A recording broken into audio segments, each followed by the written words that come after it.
everyone, it's Judy Warner. Welcome back to day 2 of our DesignCon tailgate party. Today we'll be pre-gaming with Matt Burns, the Technical Marketing Manager at Samtec. Matt's going to tell you all about the amazing activities they have queued up for you at DesignCon. We'll talk about how Samtec has been pressing hard and making inroads into applications on 112 gigs successfully, and then also how they're pressing hard into 224 gigs.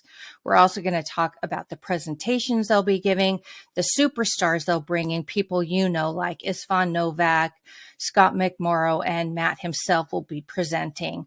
He'll also talk a little bit about the social events and the things that they're doing to connect the industry.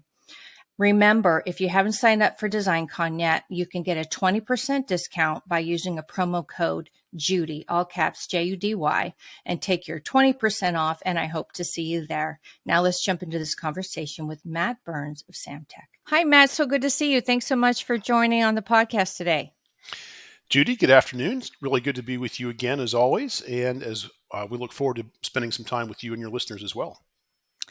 Well, thanks. Well, I'm excited to talk to you today about everything you're doing, geek out a little bit about the speeds that are getting unbelievably high and what you're playing with and what you're going to be showing at DesignCon and teasing at DesignCon.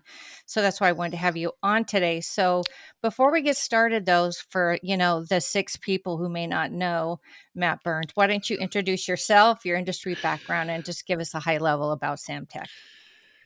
No, that's a great way to start a conversation. So I'm a technical marketing manager at Samtec. I've been here working for Samtec for a little over 7 years. The team I work on, our focus is really developing go-to-market strategies for Samtec's portfolio of high-performance interconnect solutions. That includes copper, that includes optics, that includes some of our RF solutions, whether it's board-to-board cabled solutions or whatever that case may be. Some of the things that we do to get that message out is exactly what we're doing today, is talking to fine people like yourself, Judy, your listeners, and basically the high speed ecosystem. Briefly, yes. Samtec itself has been in business for almost 50 years. We were founded in 1975, so 47 years. We're really excited because in 22 we just crossed the $1 billion sales threshold for the first time in our history. Oh, you did! Exciting. I didn't know we that. Did, I knew you were just under. Nice. Yeah, it's we're really happy about it, and we had some nice internal celebrations with it, but it's just another marking post in Samtec's journey.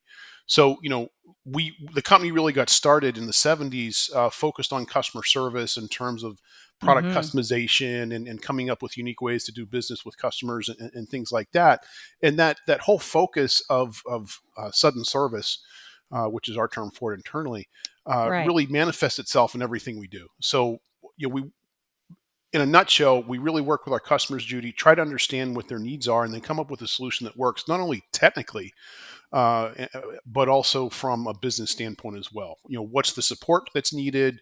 How can we innovate together, et cetera, et cetera. And that's really enabled us to become the $1 billion high performance interconnect solution specialist that we are.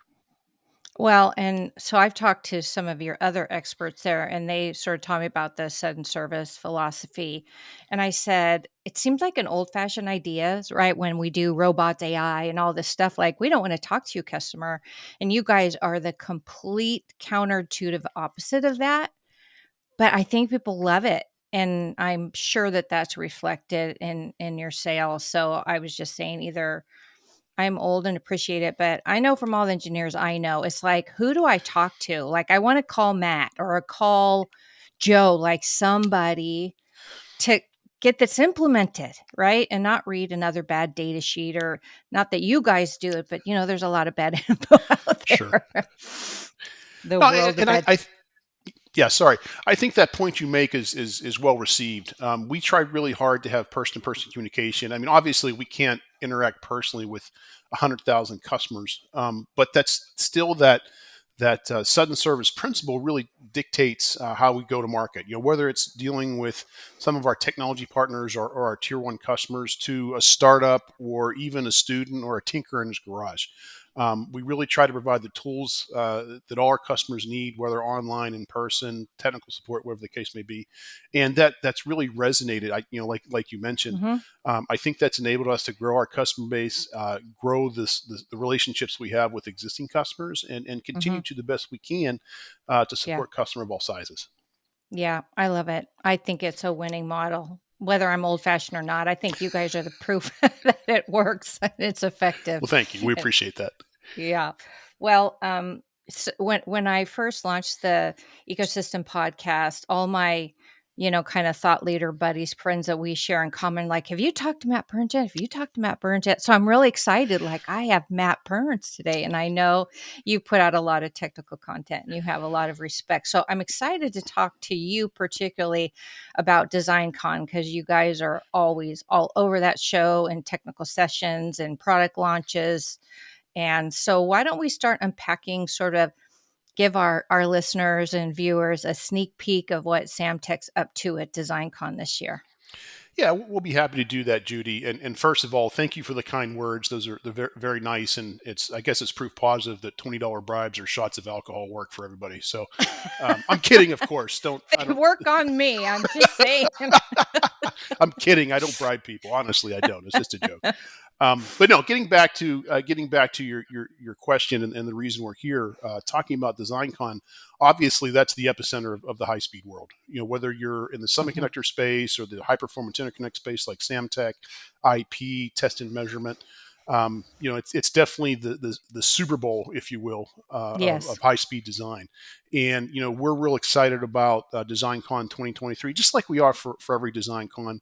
We were really excited about DesignCon 22 because that was really the first post-pandemic in-person event where we started to get the scale that we had before the pandemic, and Yeah. we're cautiously optimistic that we're going to see even more of that coming into I think 2023. so. Yeah. I think So that's true. from If Yeah, go I'm sorry. Go ahead. ahead. Well, first, what I want to say to your joke about the $20 gifts and the shot or whatever. Last year, I have a vivid memory of Istvan Novak and his bright orange Samtec, and it was like a beach theme or something. And he had these goofy, they look like girl sunglasses. But that's always such a fun, out in the sunshine and just doing the magic of sort of the human and interaction that you're talking about. So, why don't you start by giving a sneak peek of what you got up your sleeve? Because people are talking about it already, Matt, but nobody will and I'm not asking for state secrets here, but but I know you're doing something exciting this year. So why don't you tell us a little bit about that? Yeah, sure. One of the things you mentioned from 22 was the fact that we had an outdoor welcome reception, and one of the Mhm. advantages to the last year DesignCon I think was in June, which was a little bit later than it typically is Yeah. in the January February time slot. So we were able to enjoy the summertime Northern California weather. I don't know that we're going to have that same weather here in February of 23, but that's not going to prevent us from having a lot of fun Yeah. during our welcome reception. So I think this will be the second or third year in a row that Samtec sponsored the welcome reception at DesignCon. And just as we had a themed event in 22, we're also going to have a theme event in 23. And the theme is really focused around blasting off for high speed. So there's going to be Mm. a space exploration theme, if you will. So we've got some real. I don't want to spoil the surprises, but we've got some really cool things that we're going to be doing with some legacy space technology at the event. Samtec has a number of technologists. Mark Vertiel is one of our technologists on the optic side, and he is a tinkerer in all things. Not only does Mark have his own R2D2 robot, which we may or may not see at DesignCon, Oh. we'll see. But he also is a hobbyist when it comes to working with older space technology. So Hmm. without spoiling too much, we're looking to have some of that there. Obviously, we're looking forward to reconnecting with the Yeah. industry, our customers, our partners, media personalities like yourself, Judy, and that as well. So be on the lookout for some really cool things at the welcome reception. In addition, obviously, there's going to be good foods, good drinks, and we look Yeah. forward to spending time with everyone that night. Something else that we're going to be doing in addition to the opening reception is we're actually going to be having an author meet and greet and having some book Hmm. signings in the trade show floor during the exhibition portion of DesignCon. So I'm not going to name Okay. names, but I'm sure you can guess who they are. They're definitely some of the DesignCon luminaries. Some of those Uh-huh. folks are from Samtec. Some of those folks are from our partners. So be on the lookout for that. Some of the established authors within high speed design, signal integrity, power integrity, have come out with some new textbooks, and they may or may not be autographing. So we'll have to see. So we're really Well, excited about I that. know I already got invited to that because I know some of those people, but I won't tell. But I will just say to the audience, you won't want to miss it. And yeah, make sure. And that's on Tuesday, I think, around 2 o'clock or something like that. Tuesday or yeah, I think It's the Wednesday. no, it's The Wednesday. Wednesday. Mhm. It's Wednesday. Thursday is the exhibition, so it's Wednesday two Wednesday o'clock, two afternoon. 15. Yeah. So, Wednesday afternoon. anyways, if you're Yeah. going, you guys make sure you stop over. Okay.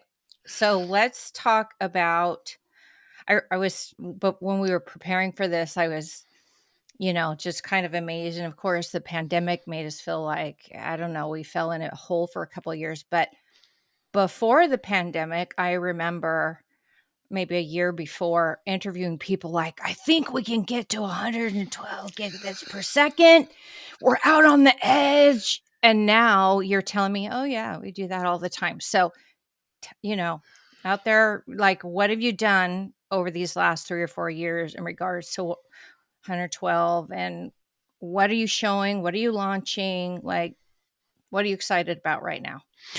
So let's talk about that topic around 112 for just a moment. And I think you hit the nail on the head, Judy. Is that 3-4 years ago, 112 was bleeding edge, and it was almost science fiction.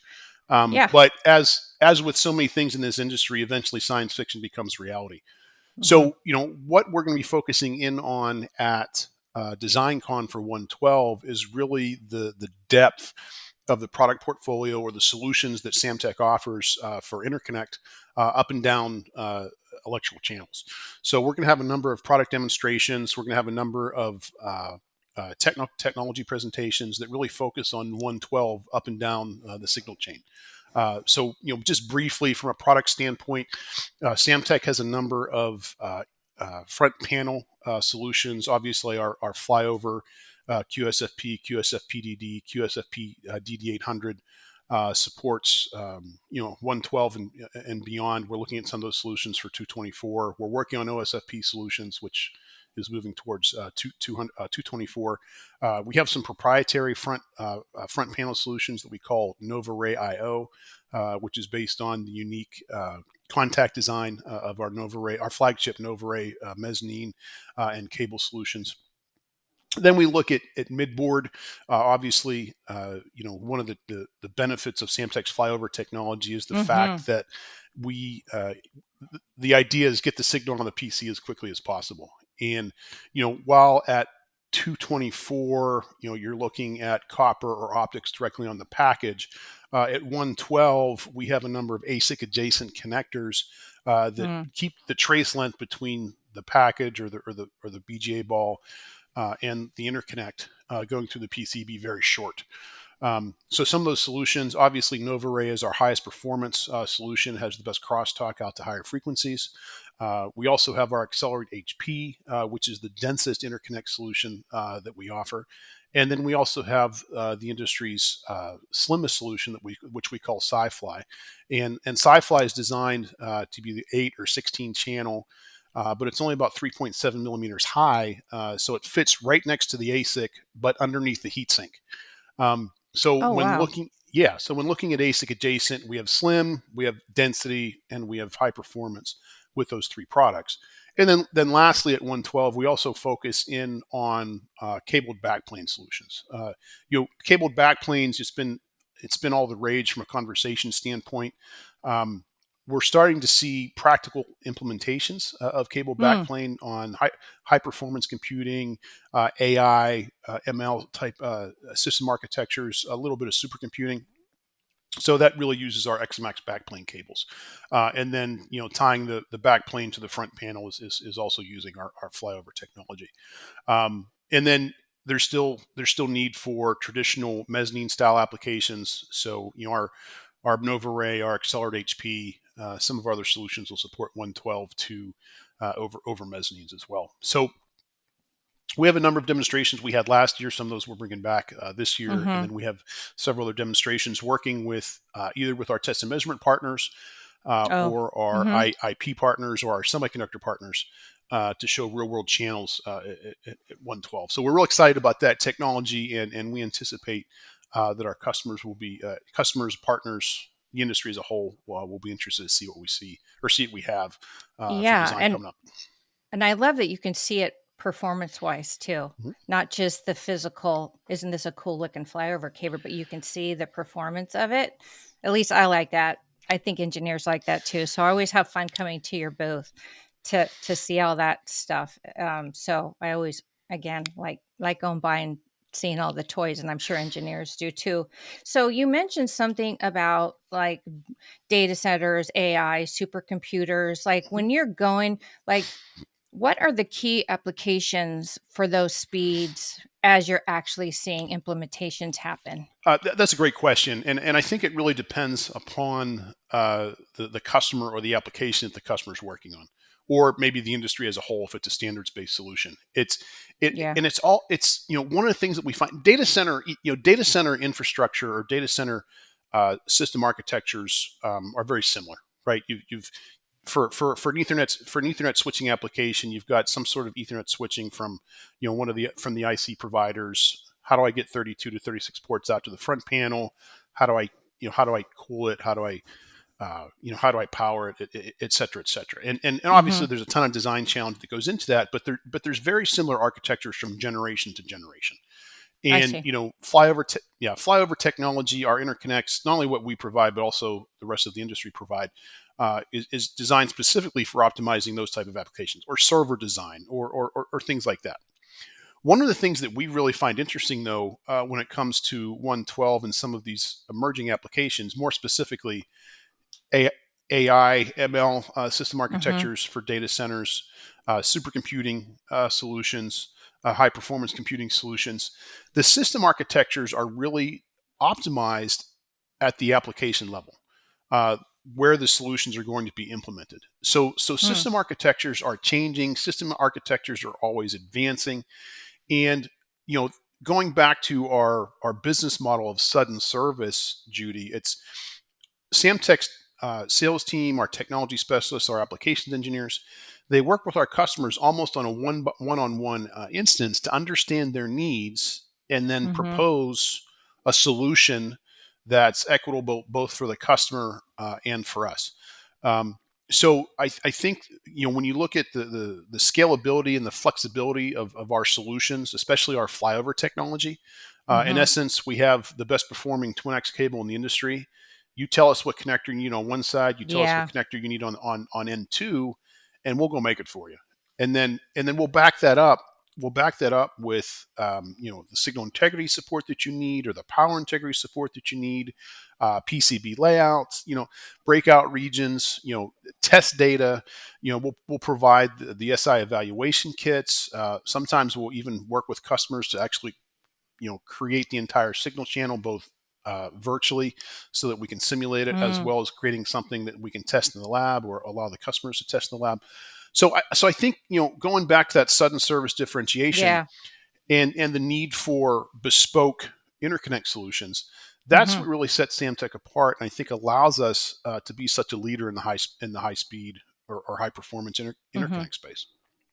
Well, and when I met with your RF team, I think Mhm. that's really what stuck with me is it's almost backwardly intelligent. In other words, you're taking real world use cases and creating custom solutions, but then you're realizing, oh, these other applications need that too. And you might turn it into a product, or it may be a one off. But that is so rare, it seems like to me, in most, either connectors, components, and then we've had the supply chain thing, and that you guys do it all yourself domestically, correct? You It's make, global. or it's a mix, it's global. Okay. Yeah, we're a global company. I mean, Samtec's, it's hard to get to $1 billion just doing sales in one country. True. So we do business in 125 countries around the world, and we've got 40 offices and manufacturing design support on all three major I regions of see. the world. In any case, though, the point that you make about how uh, we'll develop a solution for a specific application Mm-hmm. and then try to make that it's very core to our strategy to make that solution a standard product for as many customers as possible. Yeah. A good example. We were working with a tier one AI vendor, and they had very specific design requirements for an ASIC adjacent connector that would get into a cable domain as quickly as possible. Mm-hmm. And we worked with them and actually created an entire uh, product family specific to their application. Hmm. But we quickly learned is that solution also had practical limitations not only in AI but in machine learning, high performance computing, some data center applications. The board to board solutions turned into our Mm-hmm. Accelerate HP, which is now a standard product. It's Mm-hmm. actually been adopted into some industry standards for next generation embedded computing, such as COM Mm. HPC. So that customer service focused approach to product development, engineering, technical support really allows us to create unique solutions that many customers can benefit from. Right. So you're not a marketing group out in the corner saying, "Oh, I have this great idea. Bring it to market," and go, "Oh." I love that you have. And the other thing I really appreciate about, I made a joke about data sheets because we all get mad about data sheets, but you guys take real world data and then put it in the data sheet.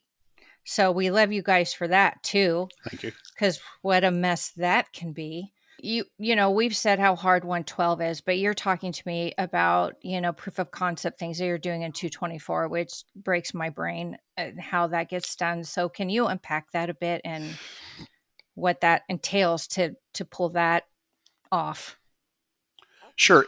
And don't feel bad, Judy. It breaks my brain too because I'm just the dumb marketing guy. So thankfully, we've got people way smarter than me working on it. And I understand just enough to talk about it a little bit. So, I think 224 is one of those unique pivot points in the history of our industry because it's going to require collaboration, increased collaboration between every corner of the ecosystem, right? The semiconductor companies are not going to come up with solutions. The test and measurement companies are not going to come up with solutions. The interconnect providers like Samtec are not going to come up with solutions by themselves. You know, you need to have collaboration all across the ecosystem. I was just a quick story. We were at a trade show recently, last fall, and I was talking with a system architecture from a tier one semiconductor company, and he was asking us about a bunch of details about a demo that we had there at 224, and I started asking him some questions about his solution, and he was a little hesitant to share data. And this is a company we're under NDA with, and Mm-hmm. he just got to the point where he wasn't answering questions. And I said, "Sir," I said, "No, with all due respect, there's no way we're going to help each other unless you share your data with us. Because if you don't share your data with us, we're not going to be able to come up with a solution. At 224, it can't be the semiconductor companies say, interconnect guys, figure it out. We all got to work together." And he kind of agreed to that. And he didn't want to share any more data because we were in the public forum of the trade show, and I Of understand that. course. But I thought it was really cool that this engineer from this tier one semiconductor company admitted to the fact that collaboration was needed.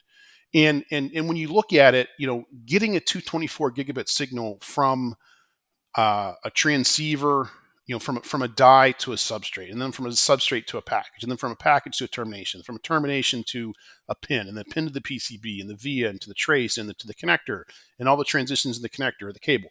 And that's just the first 2 inches, Right. right? And And then how how do you many test this? disciplines? Okay, yeah, Yeah. and let's talk about how many disciplines, engineering disciplines are in just that little piece you described. A Now you're bunch, putting me on right? the now you're putting me on the No, no, spot. no. Well, I mean, well, the reason no, I'm not asking you to answer it. I'm just saying, imagine because I mean, the whole point of me calling this podcast the ecosystem is because the Yeah. speeds are getting to a place like the days of throwing stuff, hang on to RP like our lives and then throwing it over the wall to the next person. I keep Doesn't thinking work. we hit that wall and we keep screwing around and doing dumb stuff, but I think we are actually I don't know how you solve this problem unless you have up and downstream I couldn't communication and agree with you. Yeah. collaboration. I couldn't agree with you more, Judy. And thankfully, I think that those days are in the past, or soon will be in the past, because Yeah. each part of the ecosystem realizes that they need everybody else. Yeah. So personally, I think you're going to see more collaboration going forward. I think we're starting to see that in the standards bodies, or whether Mm, it's OIF or IEEE or whatever, because it's necessary. And to your yeah. point, what engineering specializations? Electrical engineering, PCB designers, signal integrity professionals, power integrity professionals, mechanical engineering, physicists. You know, you start getting into optical domains. That opens up a Yeah. whole nother ecosystem, right? Yeah. Material Oh yeah, material science. material Yeah. science. So, no one company has all of that to the depth that's needed to solve the Right. solutions. Right. So, the cool thing is and to kind of go back to DesignCon to kind of, to kind of bring Mhm. it back to the reason we're talking, we've got some really cool demos that we're demonstrating, more proof of concept, where some of the leading semiconductor companies and some of the leading IP providers have bits and pieces. One IP Yeah. provider has a 224 transmitter. Another IP provider has a 224 receiver, and they need a signal channel to tie those together, and that's where we come in. Mhm. So when your listeners come to DesignCon, I know we're going to have a few of those demos. I'm not going to give Mhm. I don't want to give too much because we want people Yeah, to come see it. for And sure. I'm pretty sure that when you walk, when everyone walks around the floor at DesignCon, they're going to see 224 from some of the IP providers, from the IC guys, as well as some of the other interconnect specialists as well. So while we're in the early innings of 224, we're making progress. We're making progress, and I mean that we as an industry, we as an ecosystem. Right. Um, it If we don't do it collectively, we're not going to get where we need to go. The Yep. last I checked, data usage is not slowing down because you and I like to watch YouTube too much, Right. And right? Especially on our sometimes, phones. yeah, on our phones in our bedrooms or, one member of the family in each room while we're gaming and whatever. So, yeah, Yeah, it's not slowing down. Not to mention, I feel like AI is starting to become more and yeah, more real, like yep. ChatGPT. And I was Hmm. talking to someone yesterday. I was like, "Oh, we want to make a logo. Just let me throw it in this AI generator," and it came out with a pretty good logo. And I'm like, Yeah. "Okay, well, I'll Eh, take that AI thing to my graphic artist and improve on it." But I'm like, yeah. "Wow." So you're starting to see those bits coming to life, and so the computing not going to slow down, the demand for Yeah. data, and it's not going to stop. So. Yeah, in some of those applications you're talking about with AI and machine learning, those are happening not only in the data center, but as we start to see server grade performance at the edge or in the fog, we're starting to Mhm. see those in embedded computing applications. So the Mm. need that I hate to quote Top Gun, the need for speed. Yeah. Sorry, that's like iconic Tom Cruise quote, right? But in any case, that need for performance up and down the signal chain and up and down the network is not slowing down. And Mm-mm. to get to the next generation performance, you need 224 in the data center, and that's where we're going. And I think that's going to be a real big theme of DesignCon. I know Samtec's going to talk about our piece. Some of our partners are going to talk about their piece as well, and I'm really excited to see what everybody's going to be featuring around Yeah. 224 at DesignCon as well. Yeah. Who knew we'd come punching out of a global pandemic with 224? That's kind of crazy. But, anyways, I'm excited too. And I do really resonate with the ecosystem thing because I've been saying for a long time, I 10 years ago, I'm like, circuit boards don't work anymore. Optic, like what are you going to do? Because we haven't really done much with that that old green square for a really long time, and it's complicated, but now we have flyover cables, and optics and ways to getting around that. But I always think if you can respectfully work in that ecosystem, you'll get there so much faster and in such a better way. So I'm excited to sort of see that ecosystem in the Samtec booth, where you've got your whatever, your ASIC, your test and measurement partner, and see pieces of that. And I always say if I was an electronic device, I'd be a connector. So, I resonate I resonate with Samtec is being that connecting point between the technology. So, whatever, it's personal. Maybe I need therapy for We that. But appreciate it, Judy. We're trying to get everybody to think like you do, so it's awesome. Thanks for doing that. okay. Yeah. Anytime. Um, okay, so that is really going to be a major area of focus for you. Mhm. So I'm excited to see it. How long do you think it'll take for 224 to really start getting in mainstream applications? I know I'm asking you to get out your crystal ball, but just curious.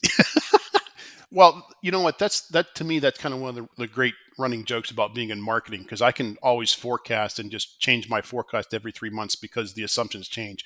So I'm never wrong. So it's never a bad thing. But jokes aside, I think it's going to be a few years before you see Mm. commercialization of 224. There's a lot of we've made a lot of progress, but it's going to take a while. Some of the IP providers, some of the semiconductor providers have test chips, or at least test transmitters or test receivers that have 224. But how long is it going to take to scale on their silicon? That's probably a few years away. We have And will test it be on inter. silicon? Will it be in silicon or will I it be in think so. GaN? Like, Um, okay. Yeah, I think so. I think that there's a bandwidth for for CMOS there. Hmm. Obviously, I'm an interconnect specialist, not necessarily an IC Yeah. specialist, but I think you'll see a combination of solutions.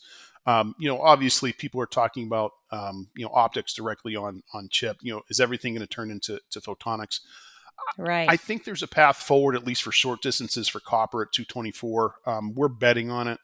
Uh, you know, so the performance of our Twin-X cable, our high-speed Twin-X cable, our latest gen solutions exceed 224, especially when you look at Mm. crosstalk over the distances that the industry Hmm. needs.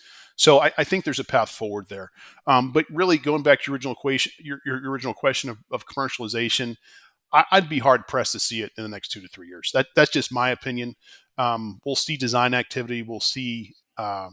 We'll see proof of concepts, obviously, here at Hmm. DesignCon coming up in February 23.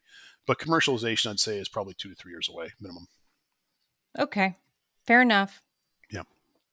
And if anybody asks me otherwise, I'll say Matt Burns from Samtec said it. Now, they could ask me in 3 months and say, "Oh, it's going to be 24 because this happened." So, Yeah. again, prognostication is all based on data you have at the time, so it's okay. Yeah, I know. And who knows what's ahead for us. Um, Lastly, let me ask about some of the talks you mentioned that your experts are covering. Can you give me a sneak peek of that? I can put a link in the show notes for the overall schedule, but do you have any idea what some of those are specifically? Yeah, we've got six. One of the things that we're blessed here at Samtech is we have a strong team of SI engineers. You Hmm. look at some of the past DesignCon engineers of of the year. Obviously we're blessed with Islan Novak. We're blessed with Rich Mellett, Scott McMurrow, Gus Blando, and we also have a number of younger up and coming SI engineers, and a combination of all of them will be presenting at DesignCon this year. A good example, Steve Kruzwick, who's very active within PCI SIG, is going to be giving a presentation on the challenges of implementing PCI Express and a number of channels. PCI 6, the core specification came out in 22. But how that gets implemented is obviously an ongoing interest within the industry. He's also going to talk about how to implement PCI 4, PCI 3, PCI 4, and PCI 5 in a number of embedded applications. It's only been within the last 6 to 12 months that we've had chipsets from Intel, AMD, and the other CPU providers, where PCI 5 has been native. So there's a Mm. lot of interest there as well.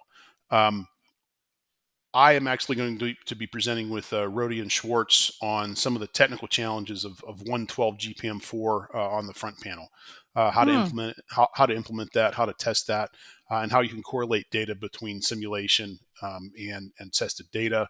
Uh, Rich Mellitz, everybody loves Rich. He's always a good storyteller, but he's going to be giving some information on 224 reference channels based on a lot of the work that Mm. he's done in IEEE and OIF.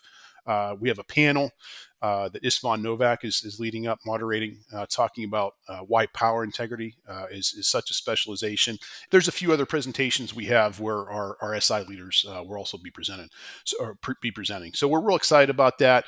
We're also working with some of the test and measurement folks and some of the design workshops that they have, Rody, Keysight, some of the other folks. So this is a big show for Samtec. We always try to bring the big guns, if you will, and we always tend to have good response from our technical presenters, our technical experts. So for more Well, information, yeah, sorry, I'll put the link. I'll put the link below to the entire schedule so people can okay, root that out. yeah, So, just for our listeners, make sure you go link below, and they have really good filters on the website where you can sort out. Like you can look up by Samtec or by mhm. speaker or whatever. So make sure you dig into that. So, okay, so you got implementation of 112, you're teasing 224, you got technical presentations, you got a surprise coming at a welcome reception.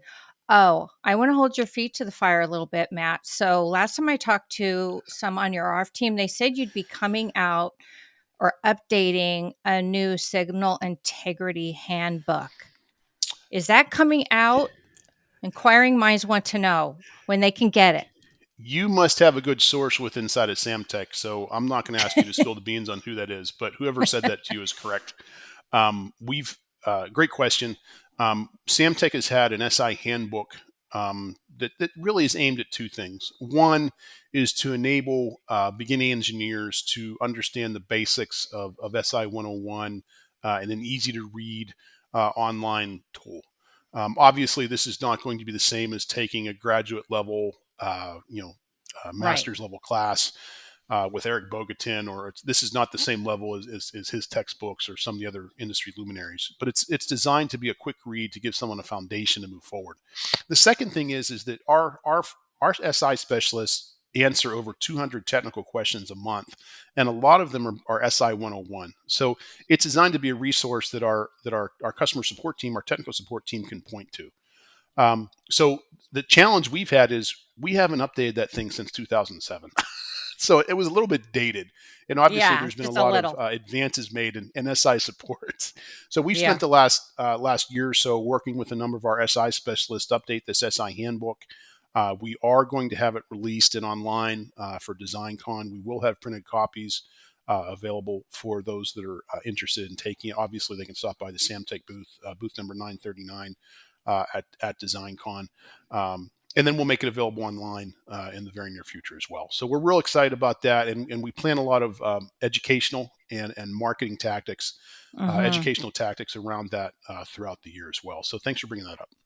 Yep. Well, again, it's a reason why I was hoping to get Samtech on board as a partner to the the podcast because you guys do offer such good educational resources. And of course, you sell products. We won't hold that against you.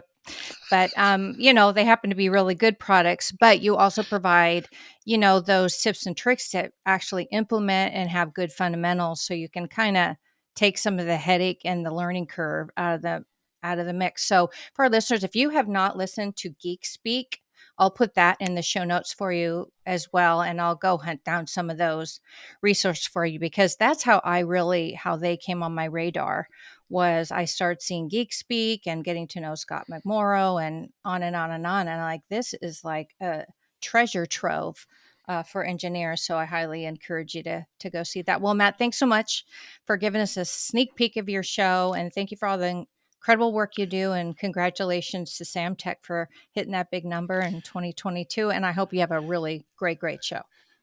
Yeah, we appreciate Judy. And I'll just one last tidbit for your listeners. All the details that we talked about and previewed for DesignCon, your listeners can get more information at samtec.com/designcon. That's going to be a organic, updated repository for all the things that we're going to be featuring at the event, not only before the event but also afterwards as too. So hopefully they can benefit Okay. from it. And we love Okay. talking with you as well, Judy. Hopefully we can do this again in the future. Thanks so much. Okay.